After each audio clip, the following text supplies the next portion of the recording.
The main reason that you're going to feel pain when you're doing the squat is because of a lack of control. And that lack of control and awareness means that as you go down through the squat, most commonly the bum will tuck under. This is termed on the internet a butt wink. Essentially what's happening is we're getting this flexion occurring at the lower lumbar spine because our hamstrings are tight, or naturally tight. This happens at all end of range, but we're not aware of when the hamstrings stop the hips moving and movement leaks, as I say, into the lower back. And then our core muscles and back muscles are not providing an appropriate corset to meet that resistance and stop us going any further.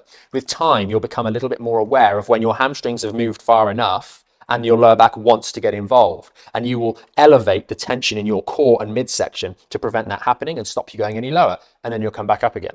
Now, the second mistake is less common in this particular exercise, and that is as you go down, you stop here, but you allow your upper body to fold. And again, this is just that lack of coordination that just hasn't been developed over the years, perhaps. And the simple truth is you've got away with this substandard form, but once you have an injury, it starts to become a problem. And this is really because once we have an injury to this continuous ring of muscles, it's like those flexible lights. Those flexible lights we can get where we just bend them and it all bends smoothly to reposition the light. That requires equal tension through all of those little joints. But when you have an injury, that mechanism doesn't work anymore. The thing just hinges at the vulnerable segment. And that's why, although we might have gotten away with bad squatting form and getting out of chairs in an incorrect manner before the injury, now we have it, the integrity of this structure is called into question. And so movement, excess movement, will always leak through that more unstable segment, the one that's injured with a disc herniation or disc bulge.